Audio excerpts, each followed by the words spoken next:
Et salut à tous, c'est encore Yamal, l'apôtre en bois, pour une nouvelle partie de EDH Multi sur Calcatrice. Alors encore une fois, je suis désolé de jouer sur Calcatrice, je sais que c'est pas bien de pirater, mais qu'est-ce que vous voulez, je peux pas faire autrement.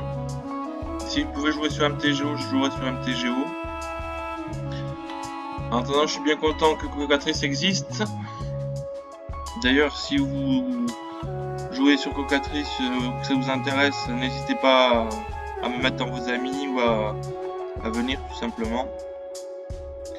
Donc dans cette partie, je vais vous présenter mon deck Voroche, qui est mon deck le plus pourri, enfin le plus casual quoi, puisqu'il repose sur l'idée que Voroche représente le Smog du Seigneur des Anneaux.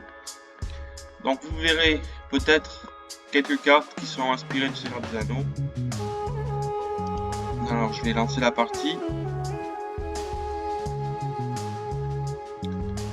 Donc il y a Raffen, Dragon, non, Da Golden Rule, moi et Prozac.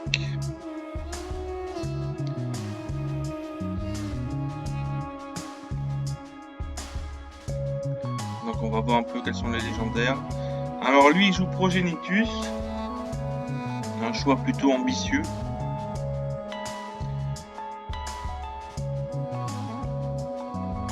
Moi je joue Voroche donc. Donc Voroche c'est une 6-6 vol pour 6. A chaque fois qu'elle inflige des blessures de combat à un player, à un joueur, vous pouvez payer 3 dans un vert. Si vous le faites, mettez 6 marqueurs plus imposants sur Voroche. Donc il est censé représenter Smog. Dans le deck il y a quelques spectres, il y a quelques Garruk, il y a un thème marqueur plus 1+1, et c'est vite fait un deck du Seigneur des Anneaux. Il y a aussi une grosse araignée pour faire Shelob. Il y a 2 joueurs qui jouent Progenitus en fait. Mais un est beaucoup plus fort que l'autre, on va voir. Vous verrez ça tout à l'heure. Et enfin le dernier joue Talrand. Donc chaque fois que vous jouez un éphémère ou un rituel, créez un drac de 2 vols bleu. Moi j'aime bien Talrand, je pensais le faire à un moment. Je trouve que c'est un bon compromis parce que vous pouvez jouer tous les contres que vous voulez et puis en même temps votre armée grossit et vous n'avez plus qu'à tuer l'adversaire sans rien faire. Donc 2 Progenitus, Voroche et Talrand. Là on peut voir les mains de départ, c'est très pratique. Mais bon, on verra ça au fur et à mesure. Je vous les montre vite fait quand même. Donc je ne me rappelle plus qui a gagné, donc je ne vais pas vous spoiler. Je me rappelle juste qu'il y avait un des 2 Progenitus qui avait réussi à poser son général durant la partie. Et que ça a fait des ravages, parce que le problème, en fait, le Progenitus il est hyper fort, il est dur à poser, mais il est hyper fort parce qu'il a protection contre tout, donc vous êtes quasiment assuré qu'il va mettre 10 par tour. Le problème c'est que il sera que 10-10 au lieu d'être 11-11. Du coup il faut attaquer 3 fois pour tuer un adversaire, et ça change tout. Il suffirait qu'il soit 11-11 et il serait de suite beaucoup plus fort. Donc lui il a posé des artefacts à mana. Ok, il a que des terrains, hein.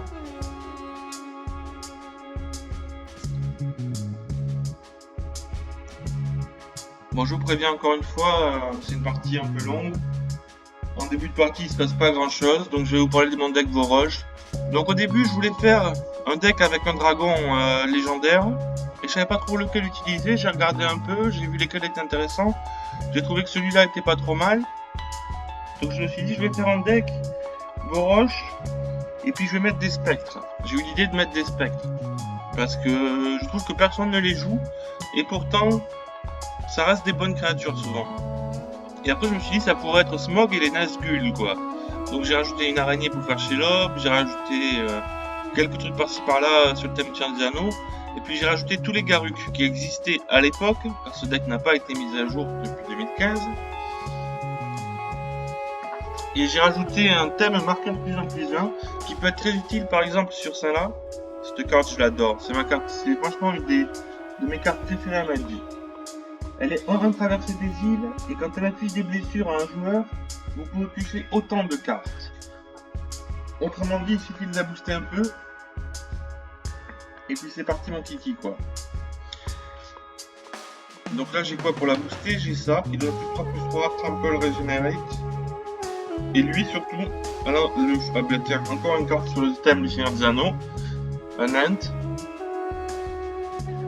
Donc lui il est très fort.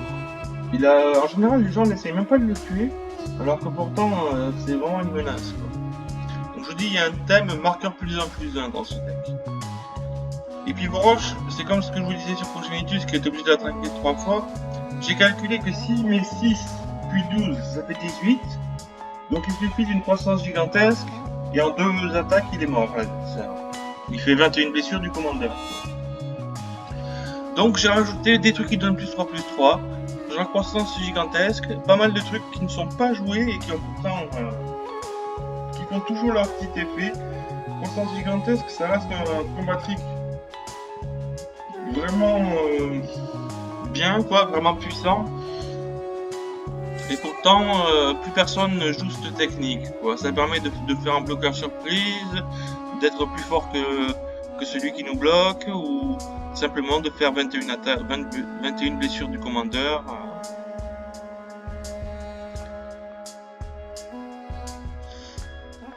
Donc là, ce qui va se passer, lui, il a posé son bosquet bruissant, donc on comprend qu'il a un deck enchantement. En plus, il fait un tuteur idyllique, et il va chercher 10 étouffantes. Ça c'est pareil, nouvelle carte qui apparemment est rentrée dans quasiment tous les jeux blancs. Et c'est vrai que c'est fort. Je dirais pas que c'est plus fort que l'étude Restic, mais c'est vraiment une bonne carte pour le blanc. Ils ont un peu dépassé les bornes de la couleur paille quoi, en faisant une carte blanche qui fait du mana. Vu qu'en général personne ne paye 2 pour empêcher... Bon évidemment c'est quand je dis que c'est fort en multi. En 1v1 ça fait juste un mana par tour de plus, c'est pas terrible. Alors que se passe-t-il sur le terrain de bataille? Lui il pose que des triple land. Pareil, nouvelle carte, avec des dessins dans un style comics un peu.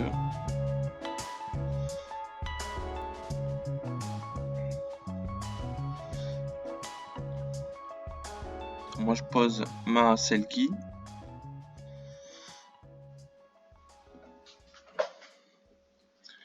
Et donc lui il va poser Flood, donc pour l'instant il pioche. Mais il va poser Flood qui va lui permettre d'engager les créatures sans le vol. Et il va s'en servir abondamment pour m'empêcher de piocher, c'est malin. J'ai pioché un Garruk. Alors tous les Garruk ne sont pas forts. Certains sont même un peu nuls. Mais j'ai mis tous les Garruk qui existaient à l'époque. Donc il faut que je rajoute les Garruk qui existent maintenant. Il y en a sûrement des nouveaux. Qui existent depuis 2015. Est-ce qu'il y a des nouveaux Garruk? Mettez-le moi dans les commentaires si vous êtes motivés. En même temps j'ai qu'à vérifier sur Magicville, mais...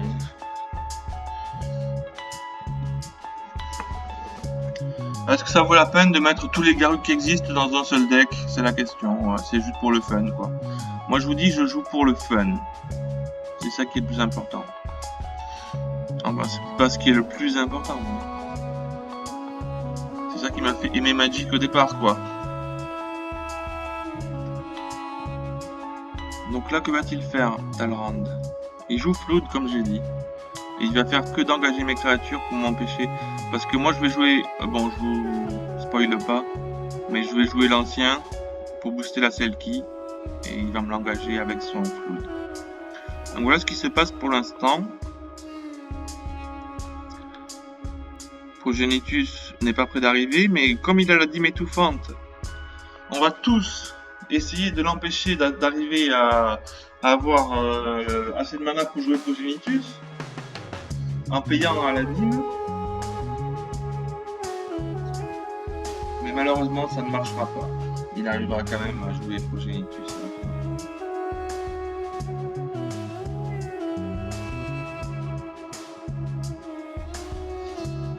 Des fois les decks de certains joueurs, je ne comprends pas comment ils sont construits. Un peu avec les pieds. Je sais pas, ils mettent les cartes qui leur tombent sous la main. Donc il engage ma Selkie, comme j'ai dit. Il a peur que je pioche.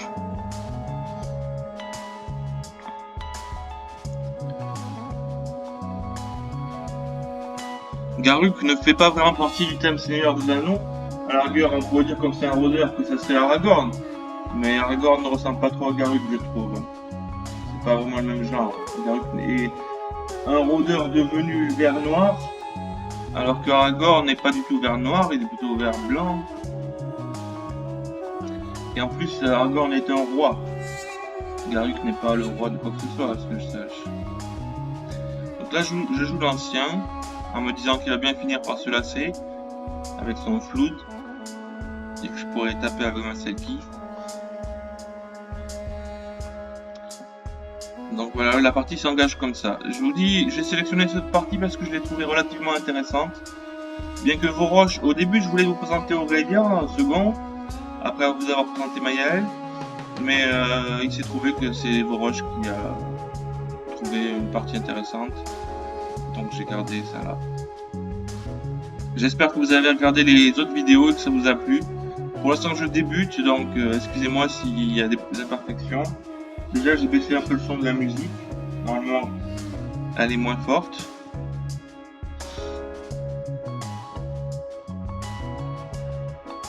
Partie de commandeur, ça commence doucement en général. De toute façon quand vous voyez des gens qui jouent Progenitus, j'ai essayé de le monter Progenitus une fois et j'arrivais jamais à le sortir quoi. Je sais plus c'était quoi le thème du deck, à part 5 couleurs, mais j'arrivais pas à le sortir et ça m'a fait chier. Je crois que c'était un deck Super Friends. Ouais, c'était ça, ouais. Avec Dublin Season. D'ailleurs, je prends les paris. Quand est-ce qu'ils vont faire Dublin Season en Command Zone? Ça va bien finir par arriver un jour. Cette carte est tellement populaire. Hein.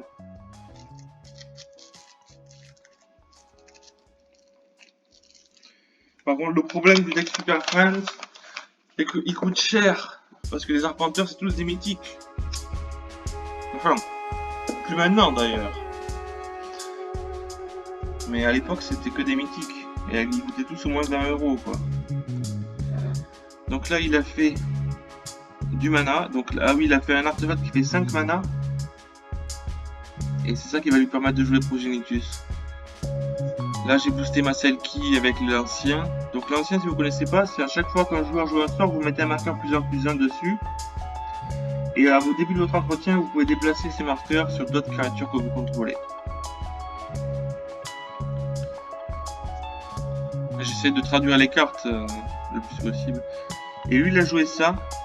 Donc quand il attaque, toutes les créatures gagnent +X jusqu'à la fin du tour. X étant sa force. Mais elle est que 1. Donc il faut la booster pour qu'elle fasse quelque chose. Je vous dis, c'est lui, c'est Dag Goldenrod. Il a un deck assez bizarre. J'ai pas trop compris sur quoi ça fonctionnait en fait. Il y a un peu de tout, c'est de briques et de broc. De briques et de broc. Mais bon, chacun fait ce qu'il veut. Donc là je pose Garruk. Donc ce Garruk là il fait 3 blessures à une cible. Enfin il se bat contre une cible. Où il fait un loup. Donc je vais hésiter un peu. Et je vais faire un loup. Et quand il se transforme, il fait des loups contact mortel. Il fait sacrifier une créature pour les toucher une créature. Et +X à toutes vos créatures. X est un nombre de créatures dans votre cimetière. Voilà. Moi je suis pas fanatique des arpenteurs. Je trouve ça compliqué en fait parce qu'ils ont plein de capas et je préfère ceux qui ont une capa statique et une capa activée. Ça prend moins la tête.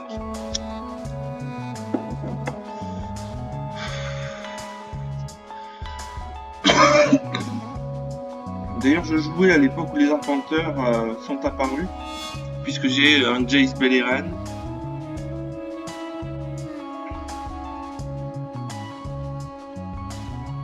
Ça avait fait un gros débat à l'époque. Les gens disaient ouais, c'est quoi ce truc et tout.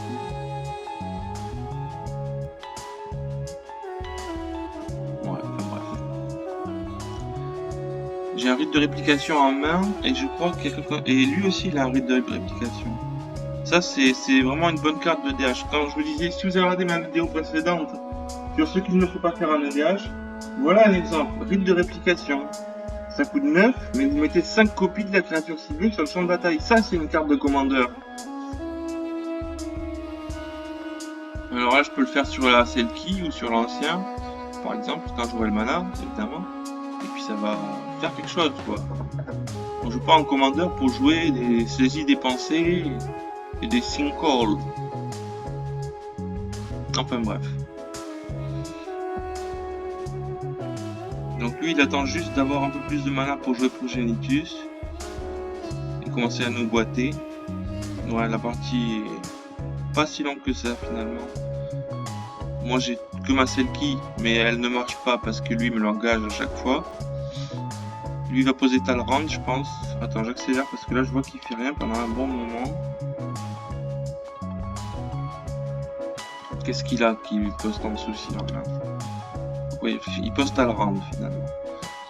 Il a retourné Echoing Truth, donc Boomerang. Merkang Scroll, aller chercher un précepteur. Et on va des 5 cartes dessus de bibliothèque. Ouais, un autre précepteur. Donc il pose Talrand.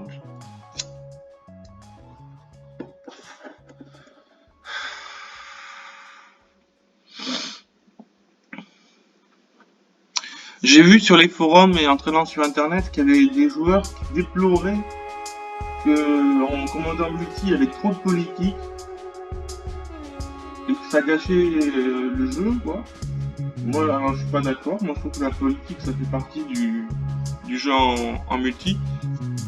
D'ailleurs, sur Focatrice, ce qui est dommage, c'est qu'on peut pas jouer en équipe, ce qui élimine le côté politique en partie, enfin complètement même. Et il rajoute un autre intérêt, celui de jouer en équipe et de faire des decks concomitants, quoi, complémentaires. Et ouais, apparemment, il y en a qui trouvent que le côté politique gâche le jeu. Je sais pas.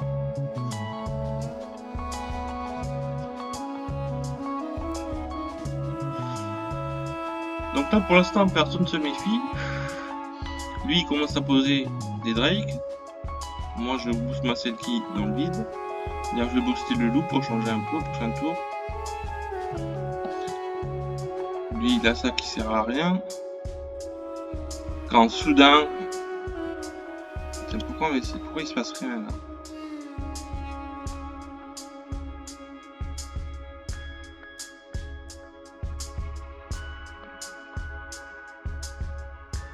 Ouais, il y a eu un gros blanc là. Il réfléchissait, mais il n'a pas réfléchi à grand chose. Finalement, il a fait Model the Mixture pour aller chercher Cloud of Fires. Voilà, super.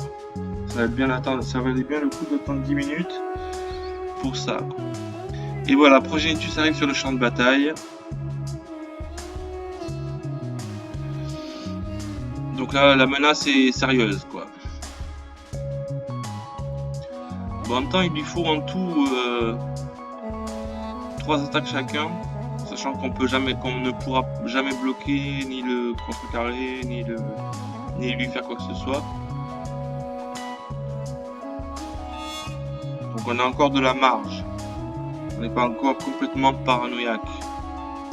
Enfin, paniqué, je voulais dire. Lui, il joue Karametra. Ah, j'ai beau me creuser la tête, je comprends pas le principe de son deck, quoi. Il a Mirror Gallery. Donc est-ce qu'il compte cloner Karametra? Ouais, bizarre. À moi. Donc vous voyez, l'ancien oublié, il grossit très vite, quoi. Genre là, il a gagné 5 marqueurs en un tour.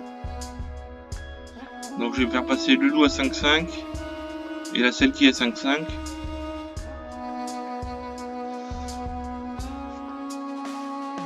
Et puis voilà. Et là je me rends compte que je pouvais poser vos roches. Donc je vais le faire.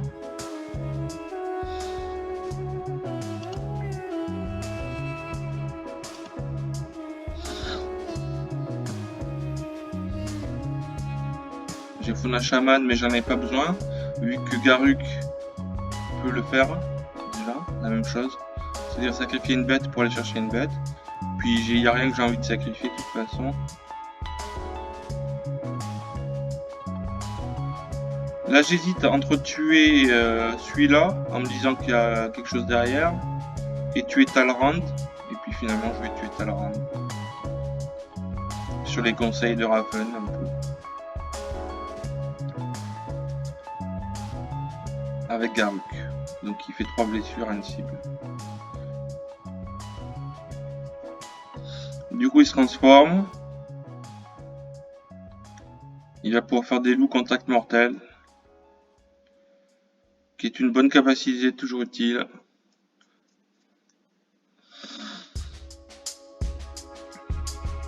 J'espère qu'ils vont faire le regroupement bientôt. Qu'un jour ils referont le regroupement. Ou les vieilles capacités qui n'existent plus. Et là je pose vos roches.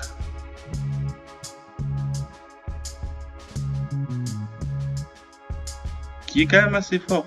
Comme je vous disais dans mon autre vidéo, les dragons légendaires donc qui sont à l'origine du format EDH, les 3 vagues qu'il y en a eu, je pense.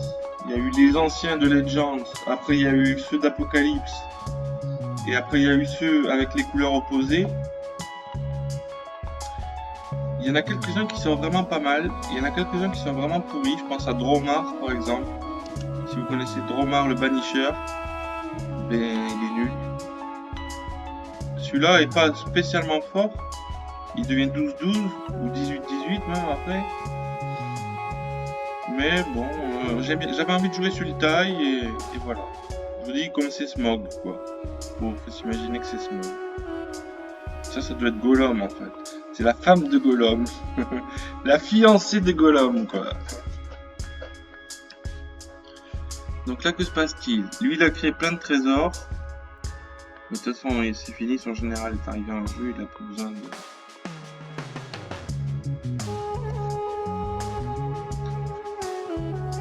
Là, il y a tout un débat sur est-ce qu'il faut créer un seul jeton trésor et marquer dessus le nombre qu'il y en a, ou est-ce qu'il faut en créer autant qu'il y en a? On s'en fout un peu, j'accélère.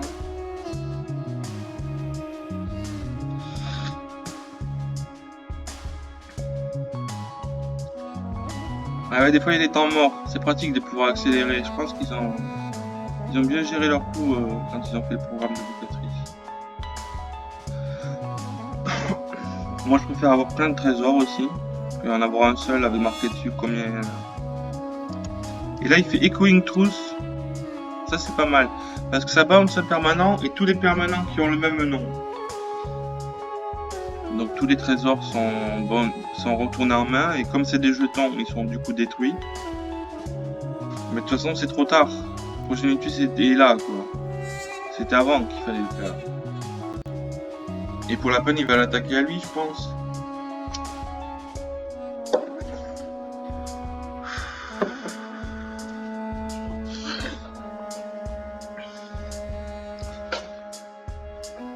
Bon, sinon, à part ça, je vous ferai quand même la deck tech de vos rushs.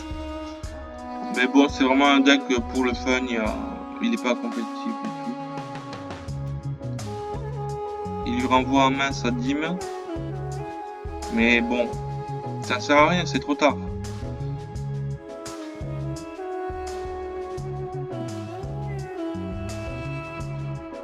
Et c'est à lui de jouer.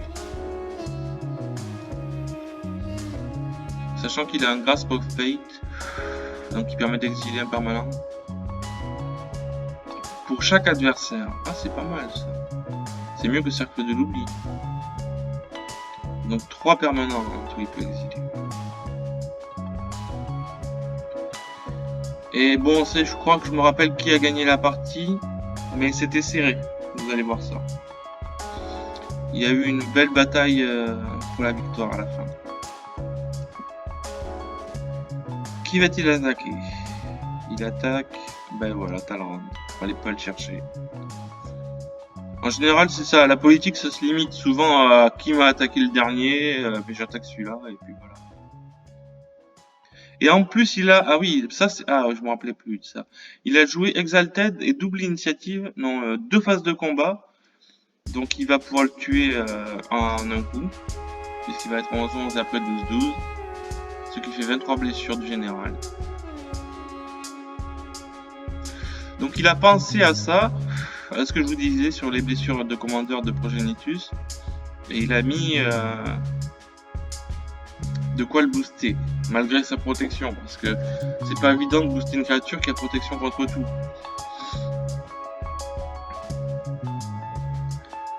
Donc là, ce qui va se passer, c'est que du coup, il one-shot qui il veut. Il va falloir gérer, quand on ne peut pas gérer Progenitus, il faudra gérer Finest Tower. J'aime bien l'exaltation comme capacité. Donc il enlève l'ancien et le Beastmaster, faute de mieux.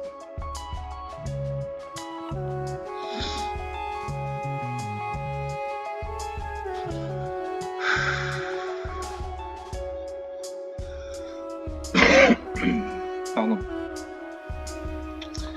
Autour de l'autre Progenitus. Donc lui il en est à 1, 2, 3, 4, 5, 6 mana. Il est loin de pouvoir poser son général. 6, 7, 8, il en manquera plus que 2.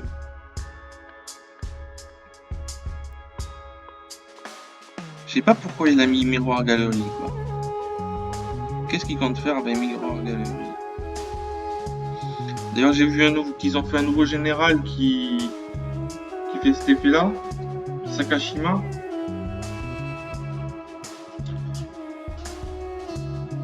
Voilà, c'est pas mal, en bleu. Mais surtout, ce qui est intéressant sur la règle des légendes, c'est qu'ils ont fait des nouveaux clones qui... Sakashima entre autres, mais il y en a d'autres aussi, qui peuvent cloner des légendaires sans être détruits par la règle des légendes, qui empêche 2 légendes du même nom d'être sur le champ de bataille en même temps. Et ça c'est bien parce que les légendaires sont en général plus fortes et plus intéressantes. Dans un deck il y a souvent beaucoup de légendaires. Et pouvoir les cloner, c'est bien quoi. Genre si vous avez 2 Aurélia sur le champ de bataille en même temps, ça vous fait 3 phases d'attaque, 4 phases d'attaque. Donc j'ai pioché Damia et Nulle Profusion. Alors Nulle Profusion, ça en fait je vais le virer. Parce que j'aime pas. Damia, je sais pas qui ça pourrait être dans le Seigneur des Anneaux. Je vois pas du tout. Il n'y a pas de Gorgone dans le Seigneur des Anneaux. Je vais essayer de le faire, d'améliorer ce deck pour qu'il soit encore plus dans le thème du Seigneur des Anneaux. Mais côté méchant quoi. Je vais rajouter Saruman. Et je peux enfin attaquer avec la Selkie. Donc j'attaque évidemment celui qui peut me one-shotter. Donc je lui fous 10. On passe à 26. Je pioche 4. Et j'ai 6 mana. 8 mana, pardon. Il m'en manque plus qu'un pour faire le rite de réplication, mais le temps est compté. Donc ce que je vais faire, c'est Pernicious Deed à 5 pour détruire tous les permanents qui coûtent 5 moins. C'est-à-dire le truc qui lui donne exaltation et double phase d'attaque. Ça va également détruire ça, tous les trésors, son diamant, sa règle des légendes, et la Selkie malheureusement. Donc je récupère l'ancien. Pernicious Deed, bonne carte. Ça fait le ménage et puis c'est flexible. Donc il reste plus que Progenitus tout seul, Karametra toute seule, et Voroche puisqu'il coûte 6, et l'ancien qui est revenu sur le champ de bataille, puisqu'il avait été exilé.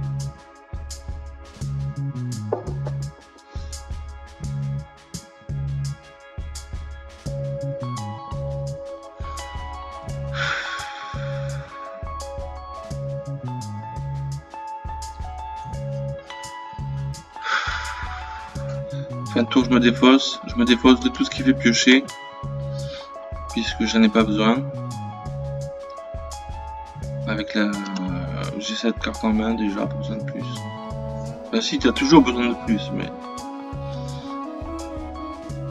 Donc il m'attaque à moi, normal, prévisible.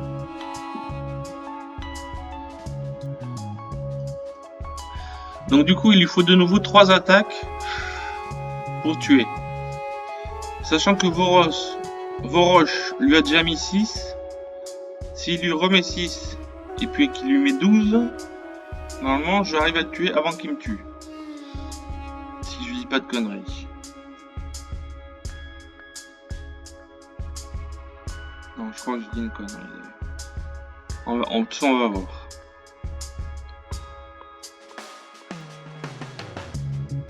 Mais lui il joue True Conviction. Donc toutes ces créatures ont double initiative, lien de vie.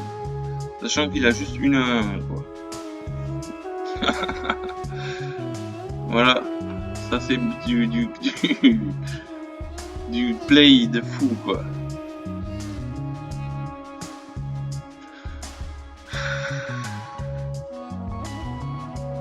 La partie s'avance, on est presque à la fin. Bientôt.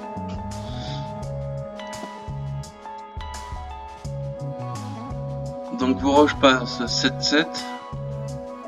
Là je réfléchis à comment faire pour niquer Progenitus avant qu'il soit trop tard.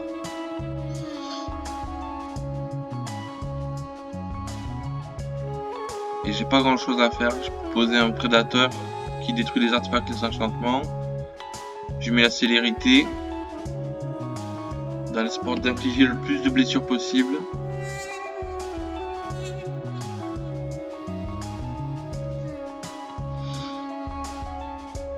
Mais en fait ce que j'aurais dû faire c'est payer 3 pour booster Voroche. Et poser les bottes. Mais je pouvais pas savoir. Surtout qu'en main il a Sudden Spoiling qui peut neutraliser toutes les créatures pour un tour, donc niveau tempo il prend l'avantage. Et en plus il a Xenagos qui lui permet de doubler la force de... Ah non, c'est une créature ciblée. Voilà, c'est une créature ciblée, donc il peut pas faire Xenagos sur Progenitus. Je sais pas s'il a fait exprès ou s'il s'est trompé. Il pioche un brouillard. Alors, je vous dis, la fin de partie était vraiment sur les dents, quoi. Je sais pas si ça se dit cette expression. Il m'attaque à moi à nouveau. Et voilà, le problème de Progenitus, c'est qu'il m'attaque 2 fois. Je suis à 20 blessures du général. Il en manque juste une et c'est rageant un peu, quoi.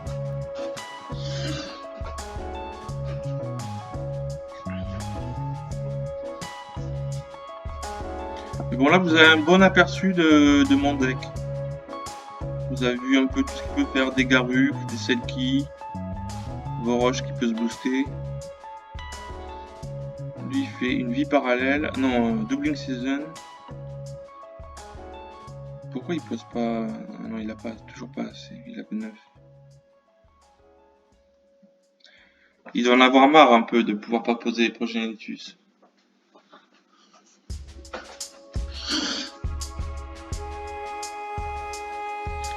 Je mets tous les marqueurs sur Voroche. Il est à 8, non, 18. Merde, j'arrive pas à voir. Il a pris 6 et 7. Ouais, il a 13 blessures du commandeur. Donc là, en fait, ça s'est joué à un cheveu. Parce que si mon gars était 11-11, je le tuais aux blessures du général. Et il suffisait que quelqu'un joue un sort de plus pour que ça passe. Mais de toute façon, il fait un brouillard.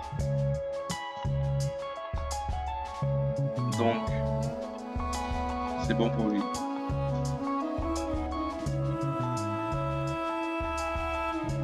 Est-ce que ça va se finir là-dessus? Ou est-ce que je vais trouver un moyen de contrecarrer, chercher des terrains? Malheureusement, il a protection contre les terrains.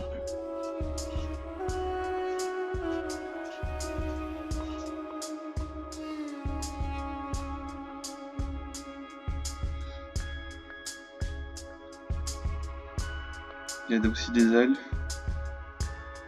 Pourtant, c'est le deck des méchants. Dans le Seigneur des Anneaux, toujours. Les elfes sont gentils dans le Seigneur des Anneaux. Mais Magic, ils sont plutôt méchants. Ils sont souvent vert noir. Beaucoup plus d'elfes vert noir que vert blanc. Il y en a des verts blancs quand même. Et d'ailleurs, dans Kaldheim, la nouvelle extension, ah ben ça y est, j'ai concédé. Après, je suis mort, tout simplement. 30 blessures de Progenitus. Et dans Kaldheim, les elfes sont vert noir. Apparemment. Je vous dis. Si vous l'avez pas vu. Donc il faut croire que pour les vikings, donc dans la mythologie viking, les elfes existent, mais sont plutôt vert noir, quoi. Toujours intéressant à savoir. Donc quel Progenitus va gagner, sachant que lui ne s'est pas encore pris de blessure. Et a un mana de poser son propre Progenitus. Donc là il joue une carte que je connais pas. C'est un elfe noir d'ailleurs. Quand un jeton quitte le champ de bataille, mettez un marqueur +1/+1 sur lui. Et quand il meurt, ou quitte le champ de bataille, créez autant d'elfes que de marqueurs qu'il avait sur lui. Que de sa force. Voilà. Et il coûte 6 pour une 3/3. Intéressant. Surtout qu'il a une doubling season. Mais il aurait, je pense, préféré piocher un terrain. Et voilà, j'ai été éliminé de la partie et grâce à son brouillard. Et de toute façon, il me manquait un point de blessure, même sans le brouillard, pour arriver à le tuer. Ah non, il était à 13 sur 21, donc avec mon 10-10, c'était bon en fait. Heureusement qu'il a pioché brouillard. Il aurait pu tout simplement jouer son spoiling qui aurait fait le même effet. Il a posé une étude rustique aussi, je voulais dire. Il avait oublié de dire Karametra. Alors 1, 2, 3, 4, 5, 6, 7. Oui, effectivement, Karametra est actif. Ça fait un petit moment, il l'avait oublié, je pense. Et il pioche son terrain.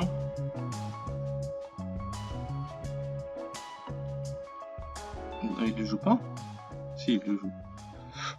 Donc il va pouvoir poser son propre Progenitus. 1, 2, 3, 4, 5, 6, 7, 8, 10. Ouais, c'est bon.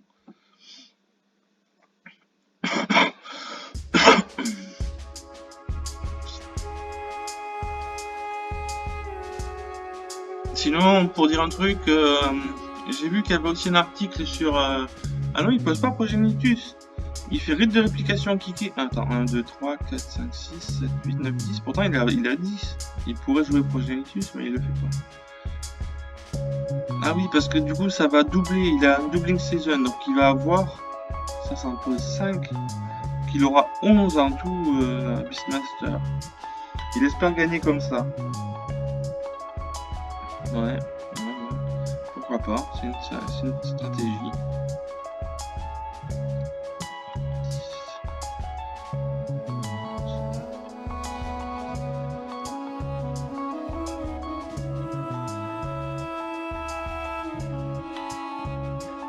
Donc toutes ces créatures vont gagner +11, et il a 16. Donc effectivement, ça gagne plus pour cette Progenitus. Là, il passe à 20 blessures du commandant. Et donc c'est lui qui a rien fait de la partie qui va gagner, apparemment. Que pioche-t-il? Un terrain.